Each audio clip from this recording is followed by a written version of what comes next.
자, 1절부터 3절까지만 같이 한 목소리로 읽도록 하겠습니다.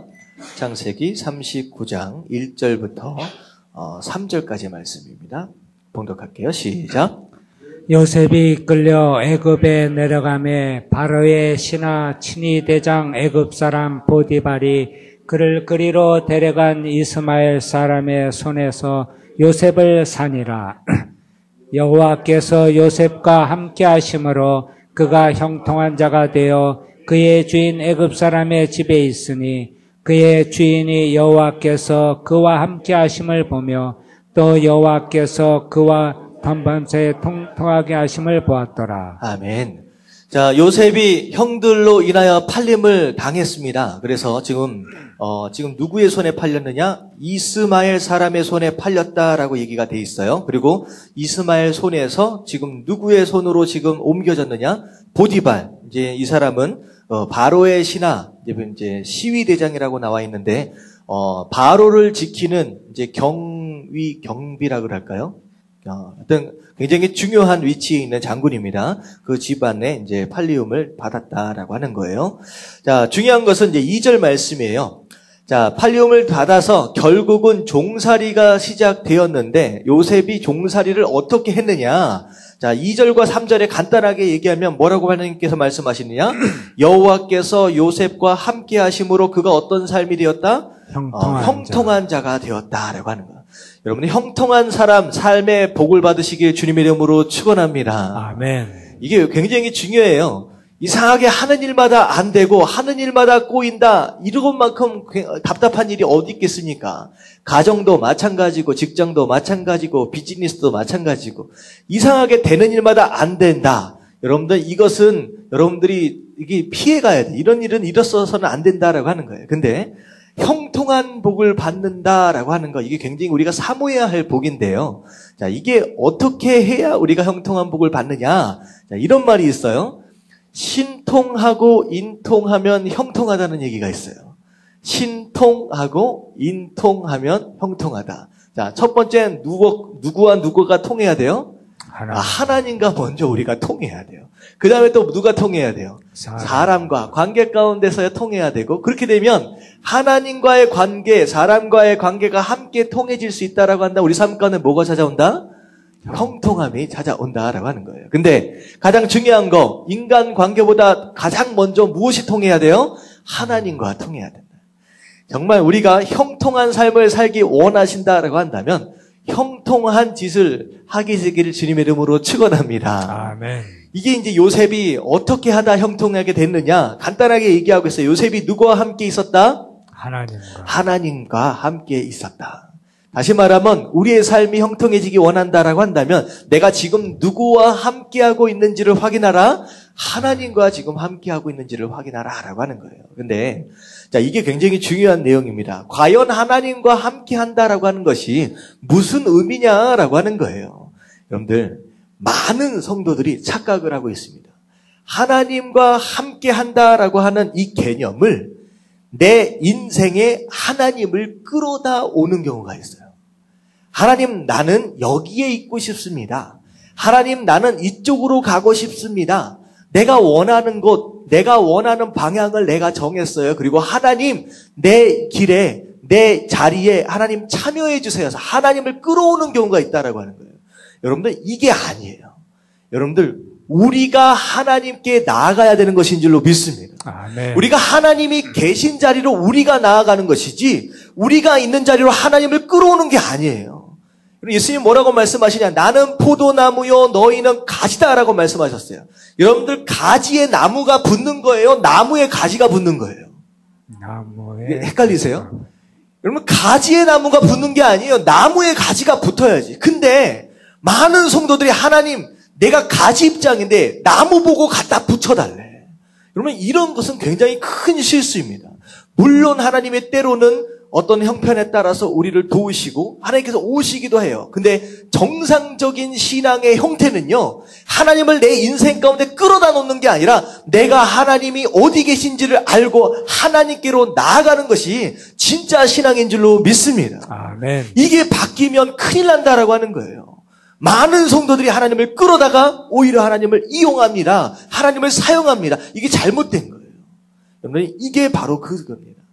요셉은 하나님을 끌어다 자기 인생 가운데 놓는 게 아니에요. 하나님께서 요셉에게 주신 꿈을 알고 그 꿈 안에서 하나님과 동행하는 삶, 여러분 이런 삶을 사시게 되길 주님의 이름으로 축원합니다. 아멘. 하나님 안에 우리가 참여하는 거, 하나님의 가시는 길에 우리가 참여하는 거, 바로 그런 삶을 살 때 당연히 형통한 복을 우리가 누리게 된다라고 하는 거예요. 자, 그랬더니 어떻게 되느냐? 3절에 보니까 그 주인이 보디발입니다. 보디발이 여호와께서 그와 함께 하심을 보았다라고 하는 거예요. 이 요셉이 지금 하나님과 함께하고 있구나라고 하는 게 눈에 막 보이는 거예요. 그리고 또 뭘 봤어요? 또 여호와께서 그의 범사에 뭐하게 하심을? 형통하게 하심을 보았다는 거예요. 이 보디발 장군이 요셉의 삶을 보니까 이 사람은 하나님의 사람이다. 보니까 하나님이 형통한 복을 주시는구나 라고 하는 것이 보이는 거예요.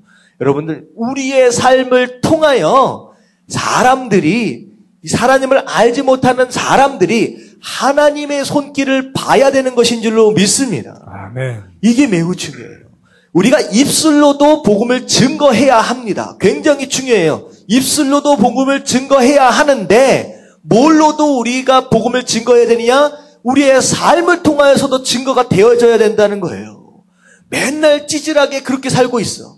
도대체 저 사람은 차라리 안 믿는 게 낫겠다 싶는 삶을 살고 있다라고 한다면 얼마나 덕이 안 되겠습니까? 근데 보니까 정말 저 사람처럼 살고 싶다. 정말로 하나님이 함께하고 계시는구나.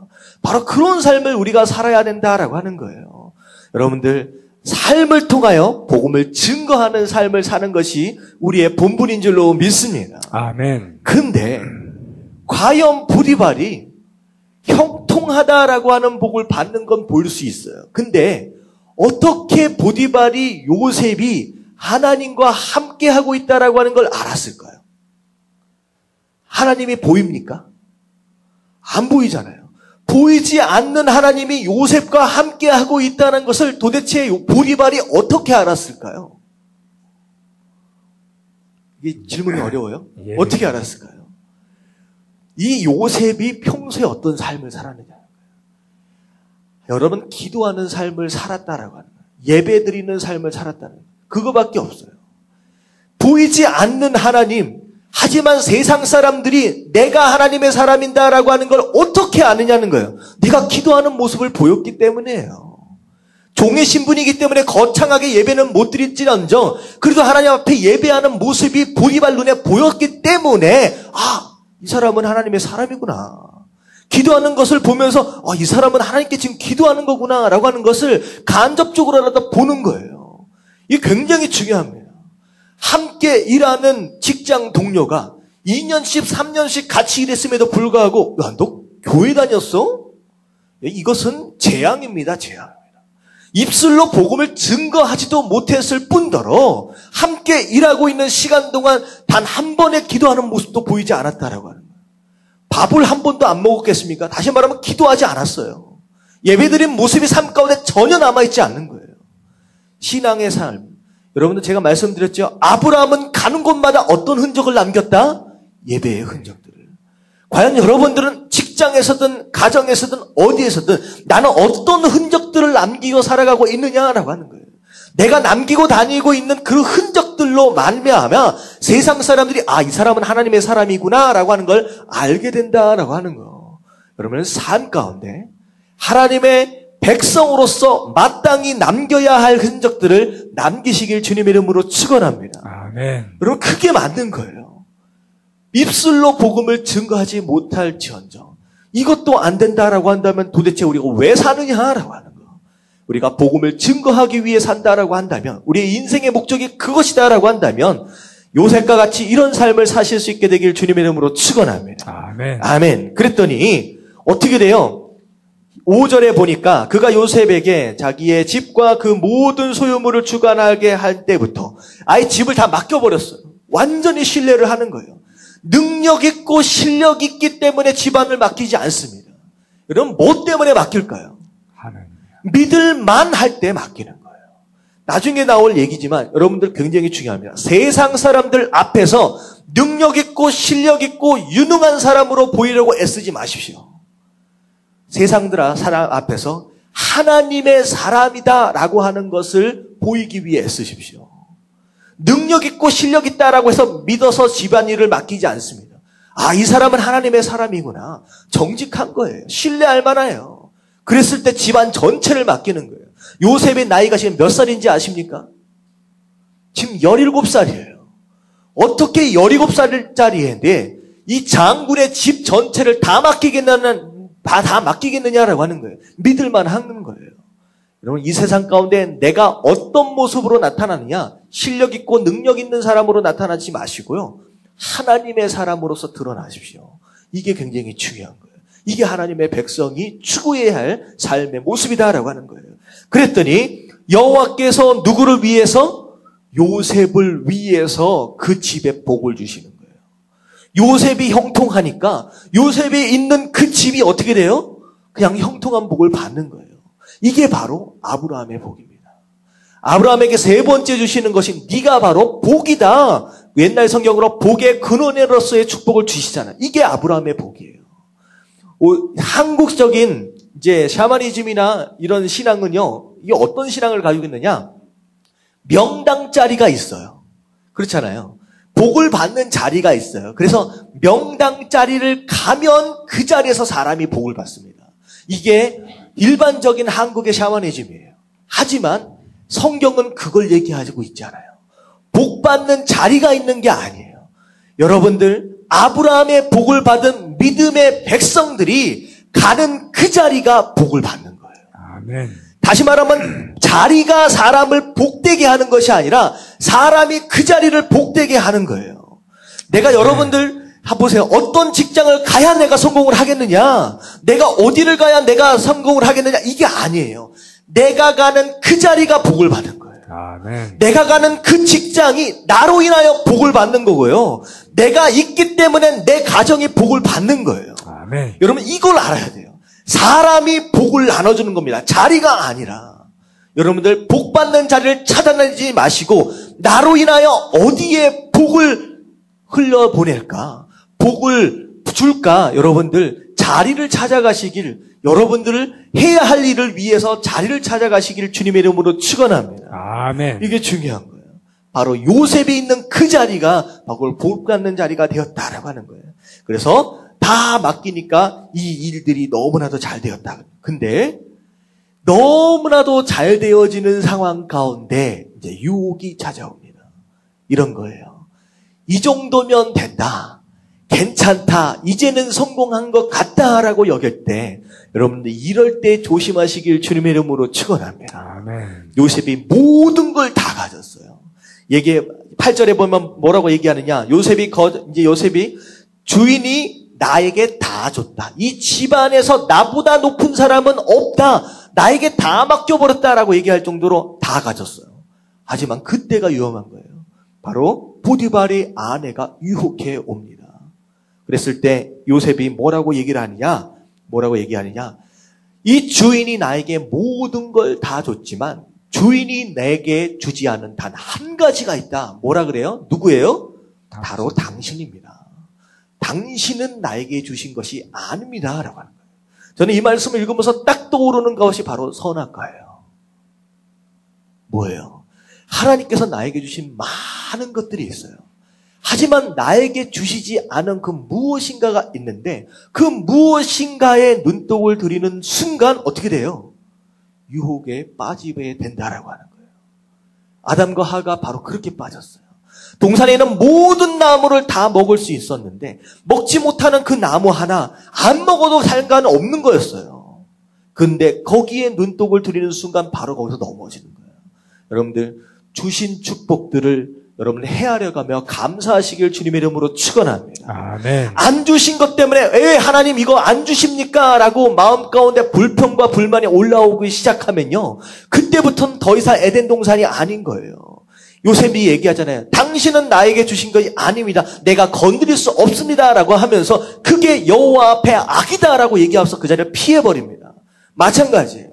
내게 주시지 않은 것에 자꾸 눈독이 들여지고 자꾸 마음이 기울고 있다라고 한다면 여러분들 이건 나에게 주신 것이 아니다라고 생각하시고 그 자리를 떠나십시오. 이게 방법이라는 거예요. 여러분들 주신 것을 감사하십시오. 그리고 주시지 않는 것에는 눈독 들이지 말아야 된다라고 하는 거 여러분들 깨달아지시길 주님의 이름으로 축원합니다. 아멘. 자, 그리고 위험한 상황이 되면 죄를 저지를 수 있는 상황이 되면 어떻게 하라? 싸워라, 피하라. 피하는 게 장땡입니다. 이게 되게 좋아요. 그래서 요셉은 피하게 되었다라고 하는 그 내용이 바로 월요일날 말씀입니다. 자, 그리고 이제 화요일날 말씀으로 넘어가겠습니다. 자, 그런데 11절 말씀만 다시 한번 읽어볼게요. 11절 말씀 다 같이 시작. 그러할 때 요셉이 그의 일을 하러 그 집에 들어갔더니 그 집 사람들은 하나도 거기에 없었더라. 자, 집에 사람이 하나도 없어요. 다시 말하면 요셉 홀로 있게 되었다라고 하는 거. 자, 이럴 때 굉장히 중요합니다. 제가 말씀을 드렸죠. 창세기 강의를 할 때 하와가 언제 유혹을 받았어요? 혼자 있을 때. 우리가 혼자 있을 때 유혹받을 수 있는 가능성이 높아요. 그렇다고 우리가 언제나 누구와 함께 있을 수는 없습니다. 그렇잖아요. 24시간 365일 아담과 하와가 어떻게 무슨 한 몸도 아니고 딱 붙어 있겠습니까? 어쩔 수 없이 홀로 있을 수밖에 없는 시간들이 있다라고 하는 거예요. 근데 진짜 신앙은 어느 때 드러나게 되느냐? 아무도 없고 나 혼자 있을 때 나는 무슨 생각을 하고 무슨 말을 하고 무슨 행동을 하는가가 바로 나예요. 다시 말하면 하와가 왜 쓰러졌느냐? 홀로 있는 그 시간 자기 신앙을 지키지 못했어요. 다시 말하면 홀로 서기에 실패했기 때문에 넘어졌다라고 하는 거예요. 그래서 여러분들이 신앙생활 교회 안에서 함께 하면서는 다양한 모습으로 해요. 하지만 중요한 건 뭐냐면 나는 혼자 있을 때 어떤 사람이냐? 나는 혼자 있을 때 어떤 모습으로 하나님 앞에 서 있느냐라고 하는 거예요. 저는 그렇게 생각을 합니다. 우리가요, 하루에도 수백 가지의 가면들을 쓰고 살아요. 가면이라고 얘기를 하니까 조금 어떻게 보면 이상하게 여겨질 수 있는데 누군가를 만나면 내가 만나는 사람들마다 또 다른 가면들을 하나씩 바꿔서 씁니다. 그렇잖아요. 가정에 들어가면 가정에 맞는 가면을 써요. 그리고 내가 누군가를 만나면 교회에 오면 교회에 맞는 가면을 써요. 왜냐하면 그 사람과 함께 하는 것으로 인하여 내가 무슨 말을 해야 유익한지 처신하는 것에 위해서 다양한 가면을 쓴다는 거예요. 근데 이 가면이 딱 벗어지는 순간이 있어요. 그때가 바로 홀로 있는 시간입니다. 이게 진짜 나예요. 여러분 진짜 홀로 있을 때 나는 어떤 상태인가라고 하는 걸 점검하십시오. 이때가 진짜 어쩌면 위험한 시간일 수 있다라고 하는 거. 그래서 함께 어우러져 있는 가운데 그런 거 있어요.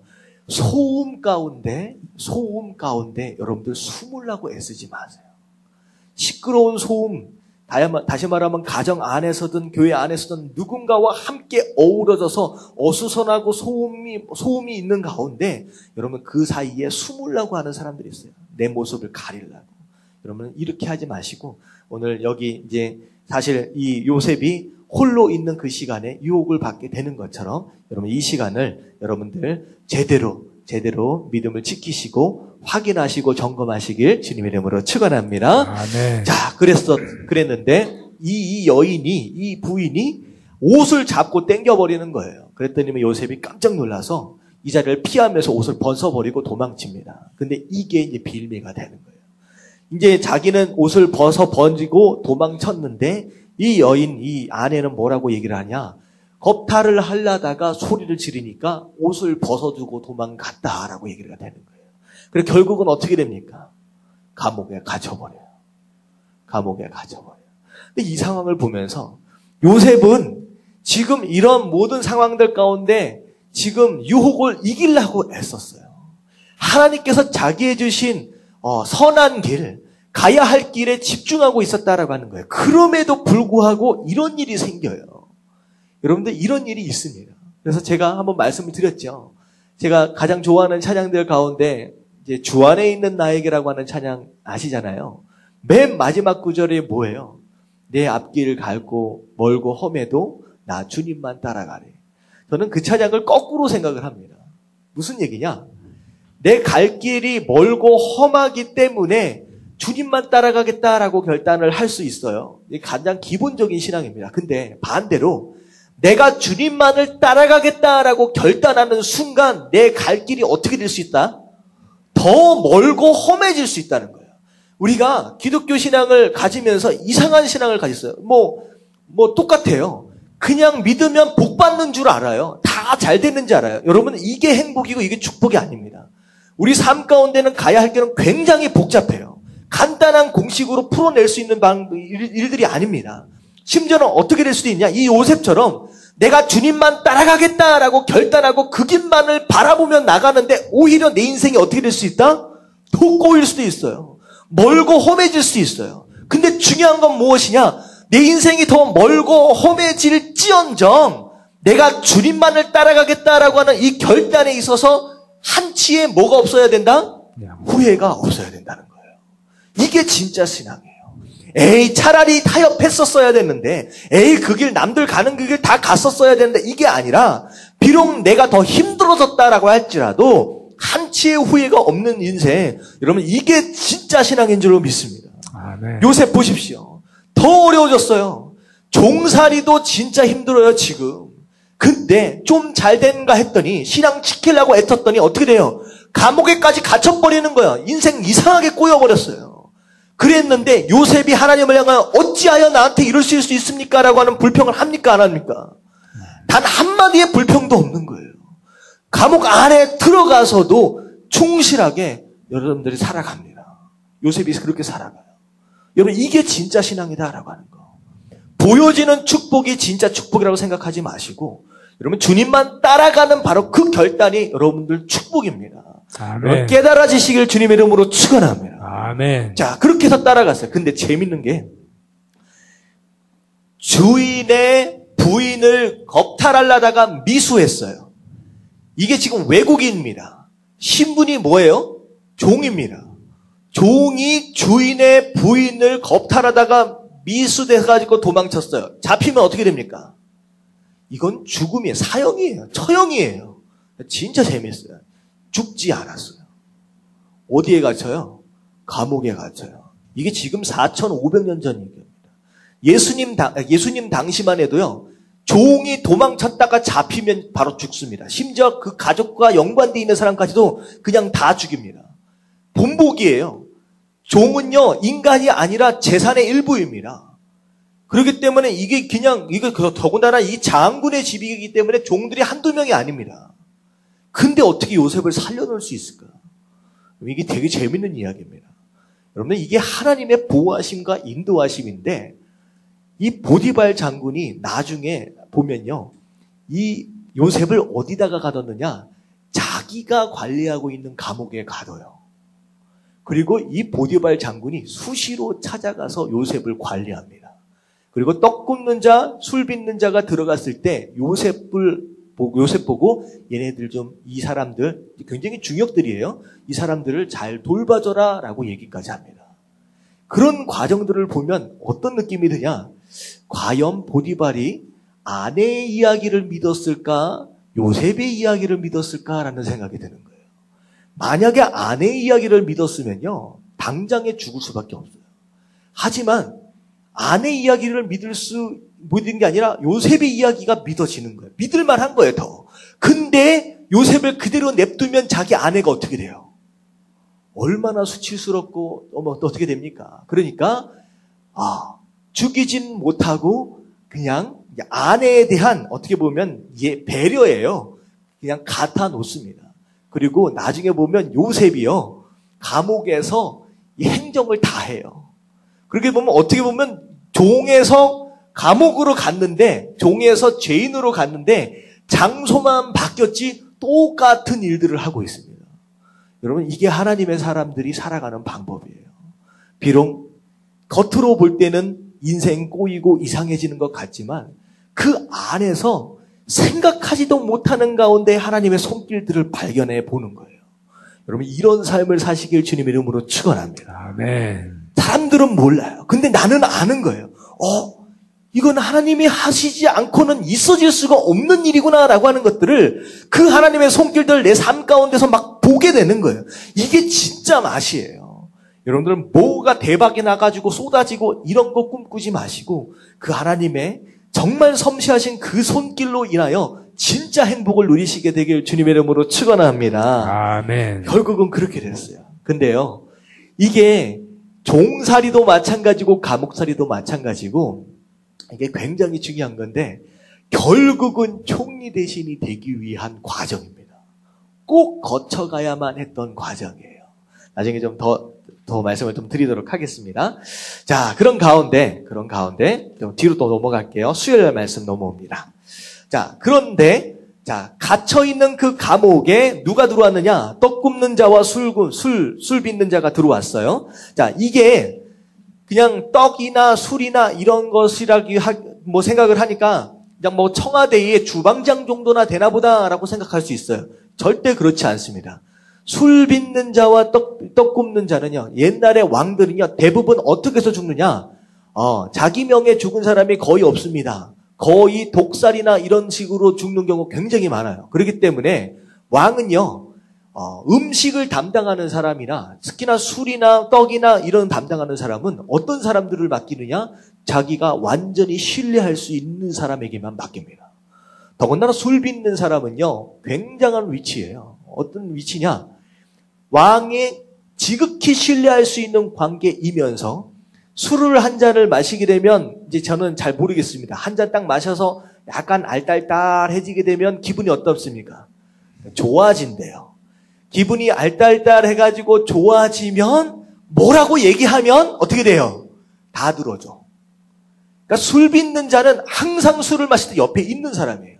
그러니까 술 빚는 자를 잘 꼬셔놓으면 어떻게 돼요? 안 되는 일이 없어요. 그러니까 얼마나 중요해요. 그러니까 시위 대장임에도 불구하고 왕의 가장 가까운 데서 왕의 목숨을 지키는 장군임에도 불구하고 술 빚는 자와 떡 굽는 자가 들어왔을 때 요셉을 지켜가지고 이 두 분을 잘 모셔라고 할 정도예요. 그러니까 대단한 권력자 두 사람이 들어온 거예요. 자, 그랬을 때 요셉이 시중을 틉니다. 자, 그랬는데 두 사람이 한꺼번에 꿈을 꾸는 거예요. 아시죠?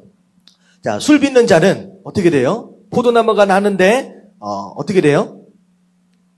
자, 포도송이가 있는데 잠깐만요. 싹이 나고. 자, 거기에서 세 가지가 있었고, 자, 거기서 꽃이 피고 포도송이가 있었는데 그것을 갖다가 짜가지고 누구한테 갖다 줘요? 바로에게 갖다 줬어요. 자, 근데 떡 굽는 사람은 어떤 꿈을 꾸었느냐? 새 광주리가 있었어요. 꼭대기에 있는 광주리 구운 것들이 있었는데 누가 먹어요? 새가 먹어요. 자, 이 꿈을 꾼 가운데 이상한 거죠. 비슷한 것 같기도 하고 두 사람에서 꿈을 꾸는 상황 가운데서 이제 얼굴빛이 이제 안 좋은 거예요. 자, 그랬을 때 요셉이 왜 그렇습니까? 라고 얘기했을 때 이 사람들이 꿈을 꾸는 거예요. 그리고 나서 이 꿈을 이야기를 해줍니다. 요셉이 뭐라고 얘기하느냐? 자, 꿈에 대한 해석은 누구에게 있다? 하나님께 있다. 얘기해달라 해서 얘기를 해줍니다. 자, 그래가지고 해석을 하는데 술 맡은 자는 3일 안에, 3일 후에 복직이 될 것이고 떡 굽는 자는 3일 후에 매달려서 처형을 당하게 된다라고 하는 거예요. 그랬을 때, 자, 14절 말씀 같이 한번 읽어볼게요. 14절. 자, 이게 몇 장이죠? 38페이지. 예. 40장 14페이지. 14절 다 같이 시작. 당신이 잘 되시거든 나를 생각하고 내게 은혜를 베풀어서 내 사정을 바로에게 아뢰어 이 집에서 나를 건져 주소서. 자, 뭐라고 얘기해요? 복직돼서 나갈 것을 알잖아요. 그러니까 나가게 되면 어떻게 됩니까? 술 맡은 사람 권력이 있거든요. 내가 알잖아요. 내가 여기에 있을 만한 짓을 한 적이 없습니다라고 얘기를 합니다. 그러면서 나를 기억해 주셔서 나를 좀 빼내주세요라고 누굴 의지하게 돼요? 이 술 맡은 사람을 의지하게 됩니다. 약간은 이제 요셉이 이런 기회를 통하여 혹시나 기회가 있어지지 않을까라는 생각을 하게 돼요. 하지만 어떻게 돼요? 23절 다 같이 한번 읽어볼게요. 시작. 술 맡은 관원장이 요셉을 기억하지 못하고 그를 잊었더라. 야, 어떻게 이럴 수가 있습니까? 꿈까지 해석해줬는데 정말로 그렇게 됐는데 어떻게 돼요? 까맣게 잊어버렸다라고 하는 거예요. 근데요, 이게 하나님의 은혜입니다. 이 요셉은 지금 잊어버렸는지 잊어버리지 않았는지를 몰라요. 그런 가운데 한도 끝도 없이 기다려야만 하는 상황이 되는 겁니다. 나갔잖아요. 언제 나를 빼줄까라고 막연하게 기다릴 수밖에 없어요. 근데 지금 잊어버린 거잖아요. 요셉이 정말로 원했던 것은 술 맡은 자가 나가서 나를 기억해서 나를 자유롭게 빼주는 것입니다. 그게 요셉의 어떻게 보면 기도 제목이에요. 그렇게 됐으면 좋겠다라고 하는 거예요. 하지만 만약에 요셉이 감옥에서 나왔다라고 생각해 보세요. 그 다음 어떤 일이 벌어질 것 같아요? 자, 요셉이 나왔어요. 어디 갈 것 같아요? 갈 데가 없어. 자, 집을 만약에 갔다고 생각해 보세요. 가나안 땅에 가서 집을 갔다고 생각해 보세요. 집은 난리가 납니다. 자, 갔더니 무슨 얘기를 할 수밖에 없어요? 형들이 나를 팔았다라고 얘기가 나올 수밖에 없어요. 그러면 야곱이 가만히 있습니까? 그 10명의 아들들을 가만히 두겠습니까? 저주하고 난리가 나는 거예요. 이 집안이 완전히 박살이 납니다. 하나님께서 이 가정에게 주신 하나님의 계획과 뜻이라고는 다 날아가 버리는 거예요. 12지파 이런 건 생각할 수도 없어요. 전부 다 저주받습니다. 이 집안이 완전히 풍지박살 나는 거예요. 집에 못 들어갑니다. 그러면 집에 못 가면 어디 가요? 애굽 땅에서 떠돌이밖에 안 되는 거예요. 외국인이에요. 뭐 하겠습니까? 제대로 된 삶을 살 수가 없어요. 인간의 한계예요. 내가 이 문제가 이렇게 해결이 되면 정말로 좋을 것 같지만 사람은요, 단 한 단계, 두 단계 이상을 생각하지 못하는 거예요. 나가는 것 자체만 집중하는 거예요. 그래서 기도할 때 우리가 신중해야 돼요. 기도할 때 정말로 이 기도가 나를 위한 것인지 여러분은 기도를 할 때 여러분 점검할 필요가 있습니다. 그리고 고집하지 마십시오. 하나님은요, 우리보다 훨씬 더 지혜로우신 분이에요. 여러분, 하나님은 저 끝까지, 여러분 세상 끝까지 계획을 다 세워놓으신 분인 줄로 믿습니다. 아멘. 내 인생의 주인 되세요. 앞으로 어떻게 될 것인가를 계획을 다 세워놨어요. 그리고 만약에 나갔다, 떠돌이가 됐다라고 생각해 보시죠. 나중에 바로가 2년 뒤에예요. 2년 뒤에 바로가 꿈을 꿨어요. 자, 그때 생각이 납니다. 술 맡은 거느니, 요셉! 자, 요셉 찾을 수 있어요, 없어요? 못 찾아요. 감옥에 나가버렸기 때문에 어디 가서 요셉을 찾겠습니까? 무슨 광고를 내겠습니까? 그 당시에 TV도 없고 인터넷도 없고. 못 찾는 거예요. 그러니까 2년 후에 일을 하나님은 계획을 두시고 요셉을 감옥 안에다가 잘 보관해 놓는 거예요. 그러면 이겁니다. 하나님, 내 기도가 왜 이렇게 응답이 안 됩니까? 제가 1년, 2년, 3년 이렇게 기도했음에도 불구하고 기다렸음에도 불구하고 왜 응답이 없습니까? 여러분들 더 기다리십시오. 아멘. 여러분들이 생각하는 그때보다 하나님은 더 베스트 때를 지금 기다리고 계신다라고 하는 거. 지금 당장 응답받으면 할렐루야 할 것 같지만 아니라는 거예요.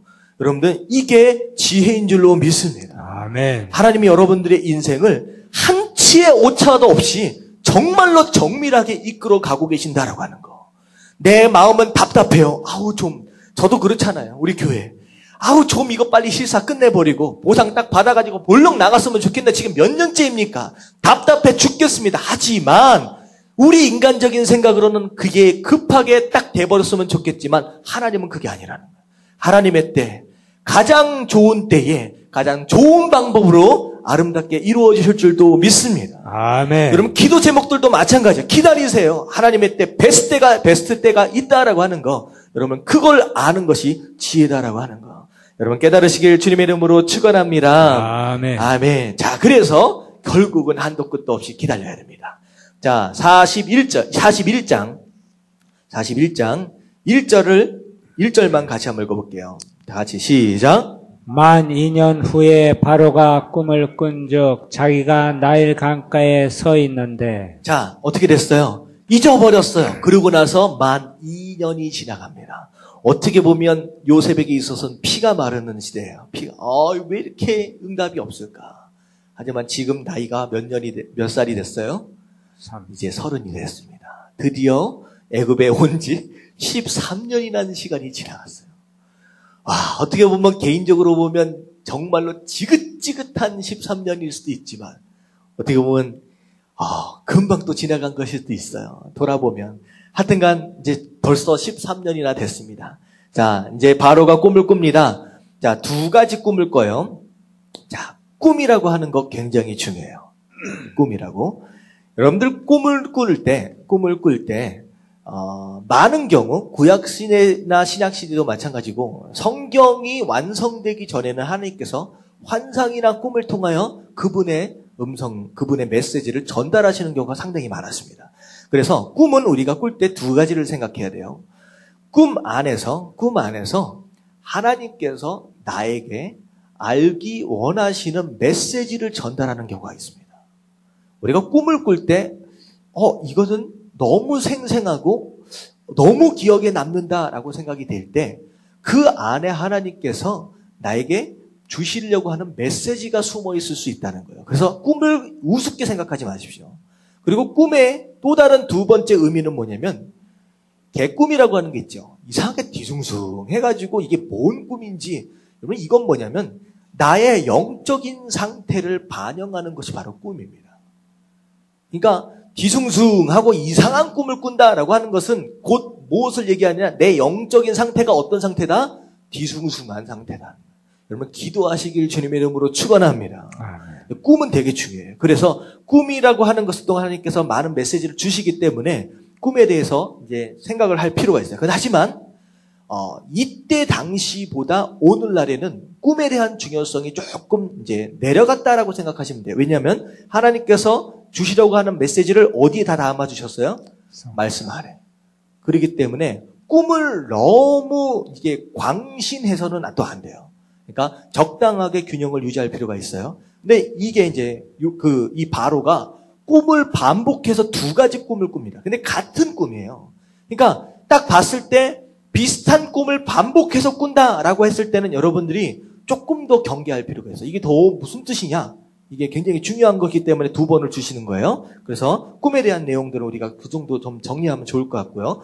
자, 꿈을 꿨어요. 7마리 소. 자, 나일강에서 7마리 살찐 소가 등장을 합니다. 근데 갑자기 빼짝 마른 소가 등장을 하더니 7마리 소가 등장하더니 이 살찐 소를 확 잡아먹는 거예요.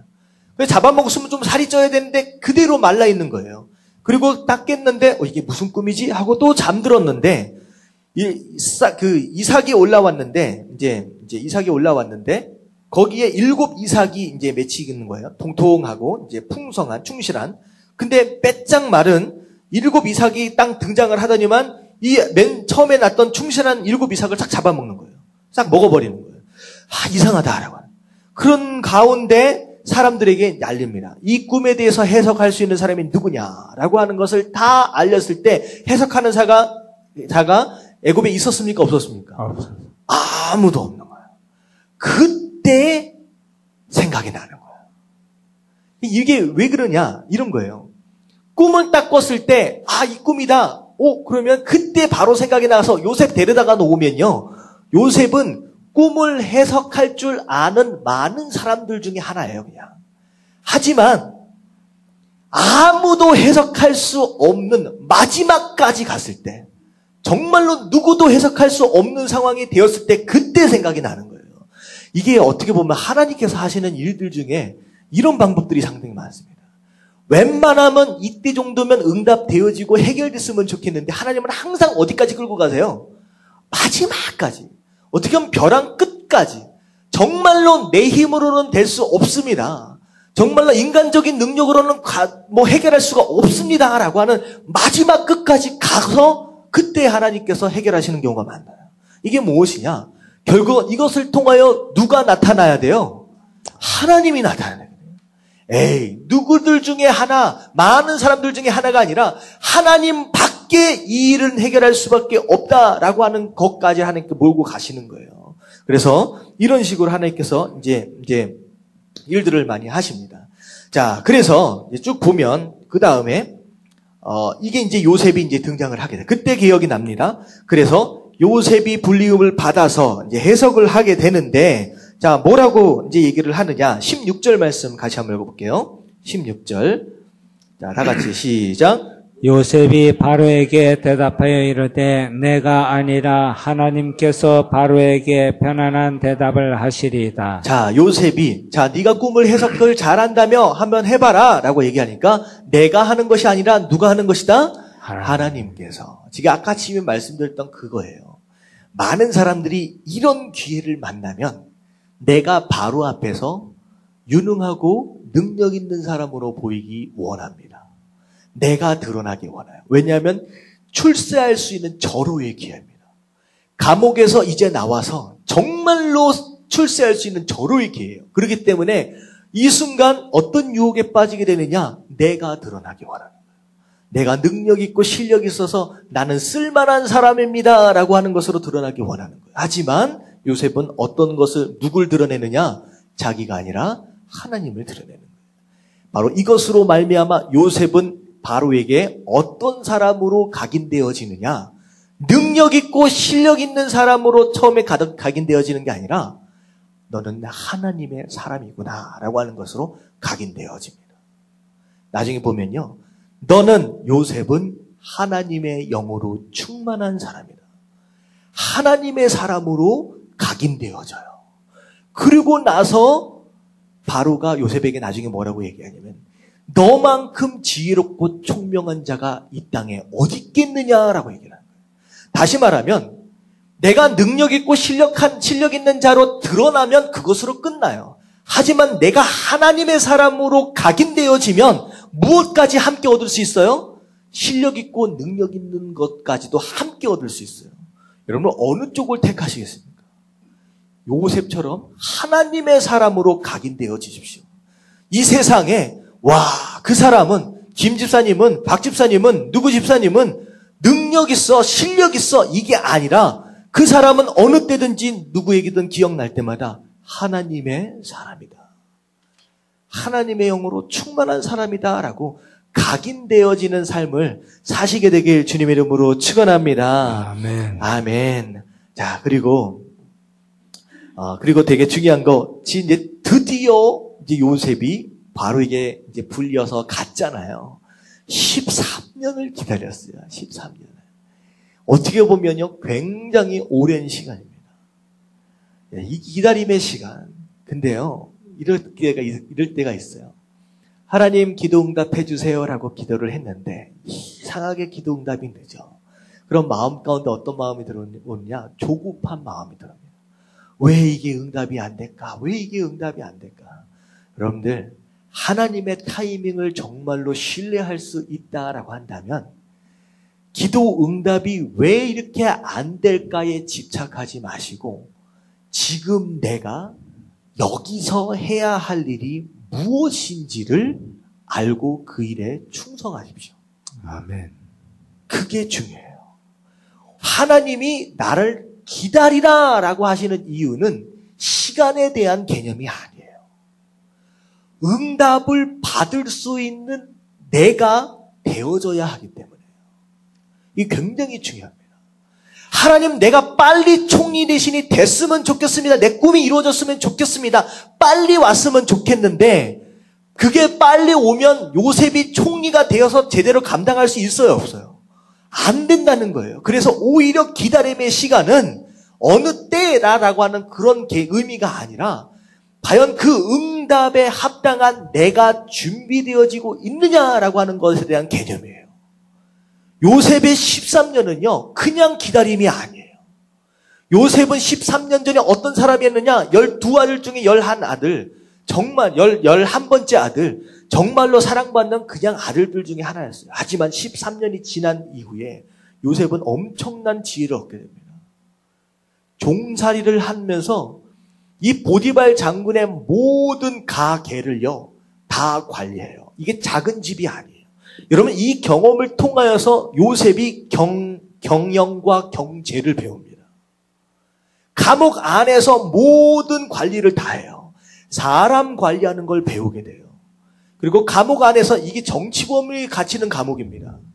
이게 죄인들이 들어오게 되면요, 하루 종일 뭐 할 것 같아요?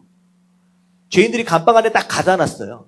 가다 놓은 죄인들이요, 이게 정치범들이기 때문에 함부로 할 수 없거든요. 그러니까 방 안에다 가다 놓으면요, 이 정치범들이 방 안에 갇혀가지고 뭐 할 것 같아요? 얘기. 하루 종일 얘기합니다. 무슨 얘기할 것 같아요? 내가 왕년에 정치했던 그 얘기 하는 거예요. 그 얘기를 24시간 깨어있는 동안에 요셉은 계속 듣는 거예요. 다시 말하면 요셉은 이 감옥살이의 과정을 통하여 뭘 배우게 되느냐? 경영과 경제와 더불어 뭘 배워요? 애굽의 정치를 배우는 거예요. 이런 기회가 없어요. 애굽에 누가 실권자냐? 누가 어떻게 이 정치를 하고 있느냐라고 하는 것을 통하여 이들의 입술을 통하여 철저하게 배우게 됩니다. 그게 바로 이게 종살이와 감옥살이에서 배우게 되는 요셉의 엄청난 수업의 과정입니다. 이 과정이 딱 맞춰지는 순간 하나님이 그때와 더불어서 일들을 시작해 가시는 거예요. 다시 말하면 응답이 없고 자꾸 기다려라 할 때에 조바심 내면서 그렇게 이렇게 하지 마시고요. 오히려 지금 내게 하나님께서 뭘 준비하기 원하시느냐라고 하는 것에 여러분 집중하십시오. 그게 굉장히 중요한 거예요. 아멘. 기다림은 이게 기다림이 아니라 기다린다라고 하는 그 시간 안에서 해야 할 일을 찾는 거예요. 여러분들 이런 사람들 바로 준비된 자로서 응답되어졌을 때 아름답게 쓰임받을 수 있는 저와 여러분들 되시길 주님의 이름으로 축원합니다. 아멘. 아멘. 자, 그리고서 넘어가겠습니다. 이제 금요일 날 말씀으로.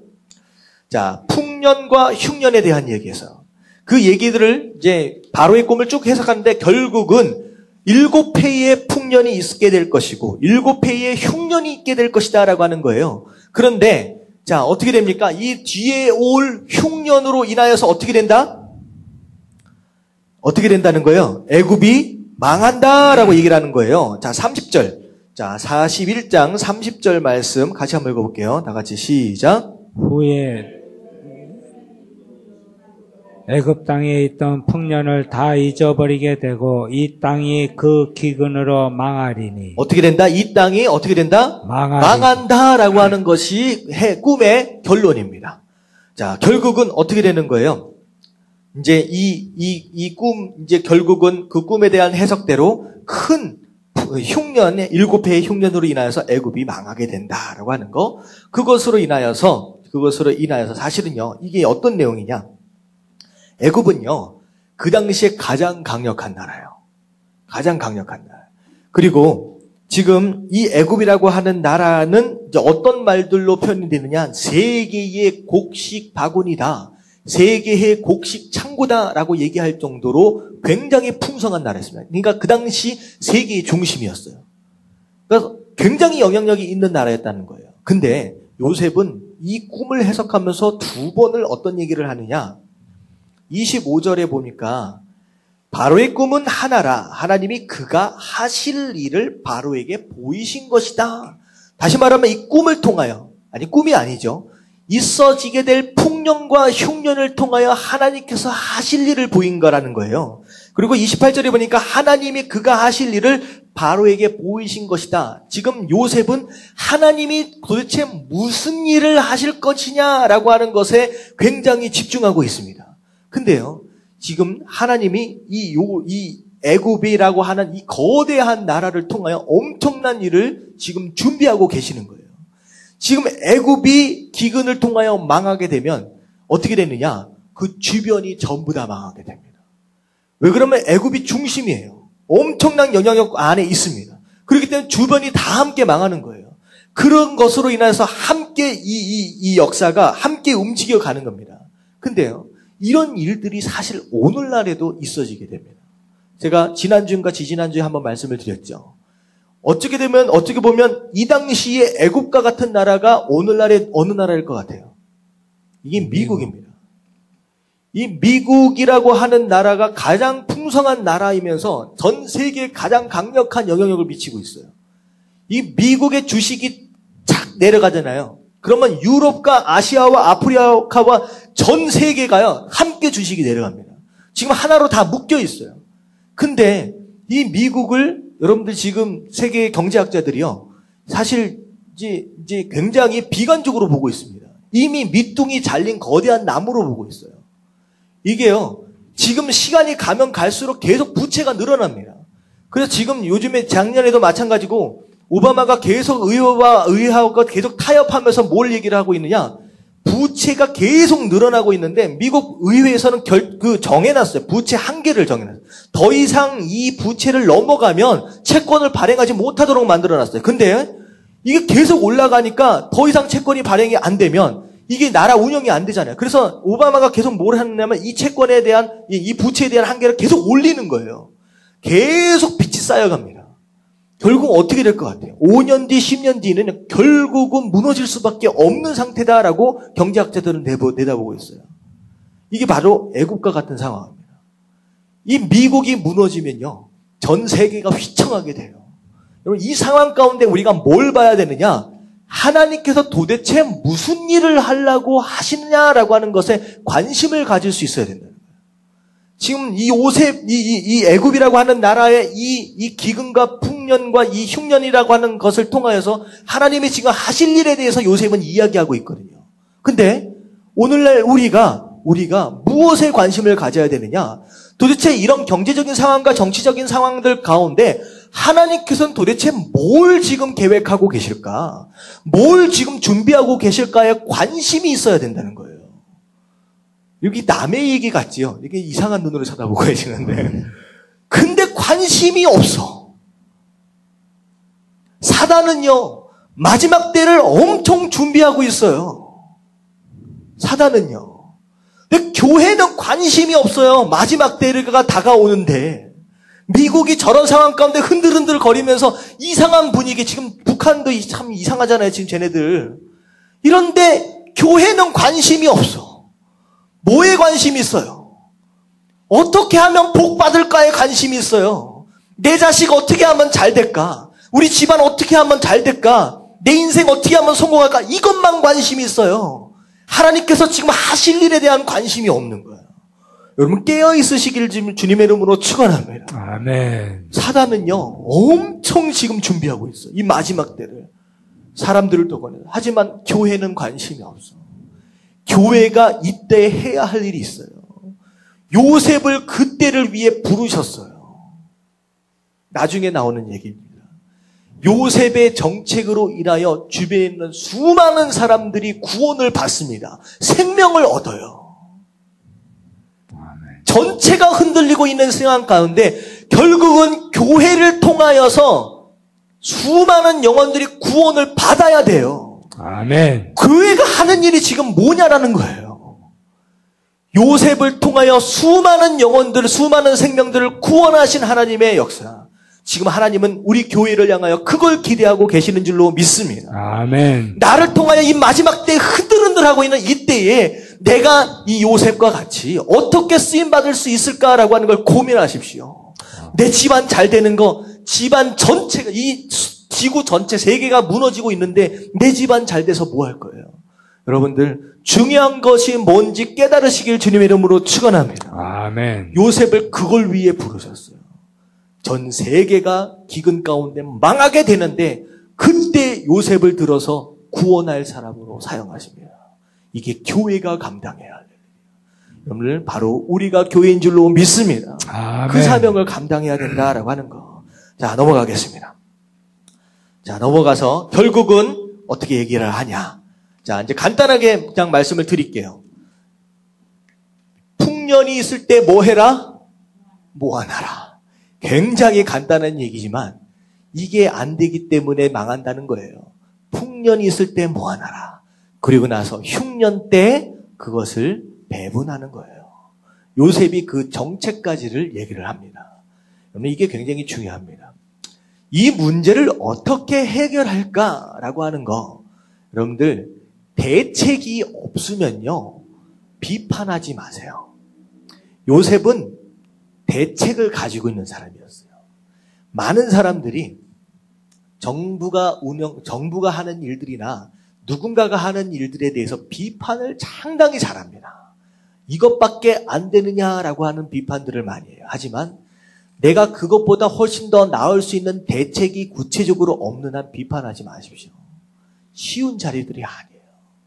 저는요, 정치가들을 실제로 만나보진 않았지만 여러분들이 이게 우리가 쉽게 이렇게 비웃을 수 있는 그런 사람들이 아닙니다. 똑똑한 사람들이에요. 진짜 똑똑한 사람들. 그런데 저러고 있어요. 옳이라고 아닐 것 같아요. 여러분, 도덕적으로 희한하게 이상한 짓 했다라고 하지만 사실요, 그 누구도 도덕성에 대해서 장담할 수 없습니다. 우리도 그 상황이었다라고 한다면 충분히 죄 지을 수 있어요. 그렇기 때문에 함부로 누구를 비판하거나 정죄해서는 안 된다라고 하는 거. 말을 너무 잘해. 근데 이게 이제 좀 안 좋은 것 같아요. 그래서 그냥 간단하게 말씀을 드렸어요. 그래서 말로 다른 사람들을 정죄하고 비판하기보다는 오히려 더 깊게 고민하고 오히려 그들을 위해서 기도할 수 있는 저 여러분들 되시길 주님의 이름으로 축원합니다. 아멘. 뭔가 잘해보겠다고 막 했었는데 박근혜 대통령도 이제 뭐 해가지고 했는데 이게 쉽지가 않잖아요. 기도해야 되는 줄로 믿습니다. 아멘. 자, 그런데 결국은 이제 그것을 통하여서 요셉이 뭐라고 얘기를 하느냐. 38절 같이 한번 읽어볼게요. 38절. 41장 38절. 다 같이 시작. 바로가 그의 신하들에게 이르되 이와 같이 하나님의 영에 감동된 사람을 우리가 어찌 찾을 수 있으리요 하고 바로의 눈에는 요셉이 어떤 사람으로 보여요? 하나님의 사람. 하나님의 영으로 충만한 사람. 그랬더니 39절 같이 한번 읽습니다. 시작. 요셉에게 이르되 하나님이 이 모든 것을 네게 보이셨으니 너와 같이 명철하고 지혜 있는 자가 없도다. 뭐라 그래요? 그러니까 다 얻는 거예요. 너 실력 있다까지도 다 얻어버리는 거예요. 결국은 요셉이 이제 41장에 보니까 이제 총리 대신이 되어집니다. 그래서 반지를 꼈다라고 하는 것은 나라에 대한 모든 권한을 부여받았다라고 하는 거. 세마포 옷을 입었다. 이 옷은 신분에 대한 내용입니다. 더 이상 종이 아니다라고 하는 거. 금사슬에 대한 것은 이제 부요함에 대한 재물에 대한 것입니다. 하나님께서 비록 종의 감옥까지 들어가는 그런 신분까지 떨어졌지만 하나님께서 올려주실 때는 이런 모든 것들을 다 회복해 주신다라고 하는 거예요. 자, 이런 사건을 통하여 결국은 하나님은 요셉을 통하여 세상을 살리는 계획을 가지고 계셨어요. 그런데 눈에 보이는 것은 세상을 살리는 것, 결국은 흉년을 지나가는 것이었지만 어떻게 보면 긴 안목으로 보면 하나님은 뭘 준비하고 계셨느냐? 이스라엘 나라를 준비하고 계셨습니다. 하나님은 보통 분이 아니에요. 무슨 말씀인지 아시죠? 이게 여기에서 세상을 흉년에서 세상 사람들을 많이 살렸다 이게 아니라 이 사건을 통하여서 결국은 야곱의 가족이 애굽으로 들어오게 되고 애굽 안에서 결국은 이 야곱의 가족이 뭐가 돼요? 이스라엘 나라가 돼요. 하지만 이스라엘 나라를 지금 준비하고 계시는 과정이었다는 거예요. 이게 하나님의 역사하십니다. 자, 그래서 주일날 말씀까지 쭉 넘어가면요. 결국은 30세의 총리 대신이 되고 그 땅을 다스리는 자가 되었다라고 하는 거. 그래서 사실 지금까지 이제 요셉이 결국은 이 과정을 통하여서 나중에 누굴 만나게 돼요? 자기를 판 이제 형제들을 만나게 됩니다. 이제 그게 이제 다음 주에 나올 얘기들이에요. 자, 그래서 두 가지만 더 말씀을 드리겠습니다. 우리가 과거에 대해서 잘 생각을 할 필요가 있습니다. 여러분들이 지나온 과거가 여러분들 인생 가운데 어떤 의미가 있느냐라고 하는 것은 과거 자체에 있는 것이 아니라 현재에 있습니다. 조금 더 쉽게 다시 한번 설명을 드릴게요. 여러분들이 지나온 과거에 대한 의미는 과거 자체의 의미가 있는 것이 아니라 내 현재를 통하여 해석되어지는 거예요. 그러니까 좀 더, 이게 해석이 이렇게 안 되지. 과거에 대한 의미와 가치는 현재 나의 상태에 의해서 완전히 다르게 해석될 수 있다라고 하는 거. 이게 좀 더 설명을 드릴게요. 요셉의 과거. 현재 지금 요셉이 어떤 상태가 됐습니까? 총리 대신이 됐어요. 과거의 종살이나 감옥살이, 이런 모든 과정들, 이런 정말로 이 형들로부터 팔림을 당하게 되는 과정서부터 이런 과정들을 전부 다 인내하고 견뎌나가서 결국은 오늘 총리 대신이 됐어요. 그렇다라고 한다면 요셉의 과거는 어떻게 해석되어지느냐? 내가 어떻게 지나서 지금 내가 무엇이 되어 있고 어느 자리에 서 있느냐를 통하여서 지금 총리 대신이 된 요셉의 입장에서 본다면 이 과거는 어떤 과정이냐? 연단과 훈련의 과정입니다. 하지만 만약에 지금 총리 대신이 안 되고 중간에 낙오하고 포기해서 자포자기해서 쓰러져 버렸다. 그래서 지금 총리 대신도 아니고 아무것도 아닌 상황 가운데서 떠돌고 있다라고 한다면 과거에 팔림을 받는 순간서부터 종살이와 감옥살이가 요셉에게 있어서는 연단과 훈련의 과정이 아니라 뭐가 돼버려요? 그냥 상처가 되어버리는 거예요. 무슨 얘기를 말씀드리고 싶냐면 지금까지 여러분들이 어떤 삶을 살았느냐, 여러분들의 과거를 의미 있게 만드시기 원하신다라. 오늘 내가 어떤 모습으로 살아가느냐가 굉장히 중요하다는 거예요. 내가 어떤 모습으로 살아가느냐 이것 자체가 여러분들의 과거를 해석하게 됩니다. 여러분들의 과거를 한낱 가치 없는 상처 투성이로 만들 수 있는가 하면 이미 하나님의 인도하신 가운데 연단과 훈련의 과정으로 아름다운 추억으로 만들 수 있을 수도 있다라고 하는 거예요. 그래서 요셉의 이런 정말로 총리 대신이 되어서 아름답게 세워지는 이런 모습을 보면서 여러분들의 과거를요, 그냥 아픈 상처와 처절하고 기억하고 싶지 않은 그런 것들로 남겨놓지 마시고 여러분들의 과거를 아름다운 연단의 과정으로 만들어 가십시오. 그렇게 하려면 어떻게 해야 돼요? 여러분들의 과거가 어찌게 저째고 이렇게 아니라 내가 오늘 어떻게 서가고 있느냐라고 하는 것이 중요하다라고 하는 거죠. 여러분 깨달을 수 있게 되길 주님의 이름으로 축원합니다. 아멘. 이거 굉장히 중요한 건데 이게 설명을 이렇게 잘 못하네. 자, 하나만 더 말씀을 드릴게요. 여러분들 우리가 기도할 때 하나님 기도에 응답해 주세요라고 기도합니다. 그리고 가장 중요한 거 비전에 대해서 기도합니다. 근데 비전에 대해서 기도할 때에 우리가 뭘 생각을 해야 하느냐? 정말로 여러분들에게 하나님께서 비전을 보여주셨을 때 그 비전에 순종할 수 있는 준비가 먼저 되십시오. 아멘. 이게 중요해요. 많은 사람들이 하나님 나에게 비전을 주세요. 하나님 나에게 꿈을 주세요. 내가 어떻게 쓰임받을지 나에게 보여주세요. 아니요. 쉽지 않아요. 정작 하나님께서 비전을 보여주시는 순간 과연 지금까지 살아왔던 모든 것에 대한 방향을 바꿔서 하나님의 비전으로 과감하게 순종할 수 있느냐? 이게요, 쉽지가 않습니다. 많은 사람들이 여기서 포기해요.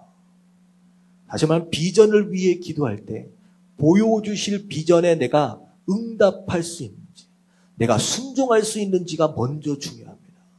기도 응답도 마찬가지. 하나님 응답해 주세요. 여러분들 하나님의 응답에 순종할 수 있는 준비가 먼저 되십시오. 하나님의 응답은요, 여러분들의 행동, 여러분들의 반응을 함께 동반하는 응답이 거의 대다수입니다. 갑자기 뭐가 변하지 않아요. 응답하시는 순간 나에게 굉장한 것을 요구하실 수도 있어요. 예를 들어서 베드로가 그 예수님께 나도 무리를 걷고 싶습니다 라고 얘기했을 때 예수님이 응답합니다. 걸어라. 하지만 넌 뭐 해야 된다?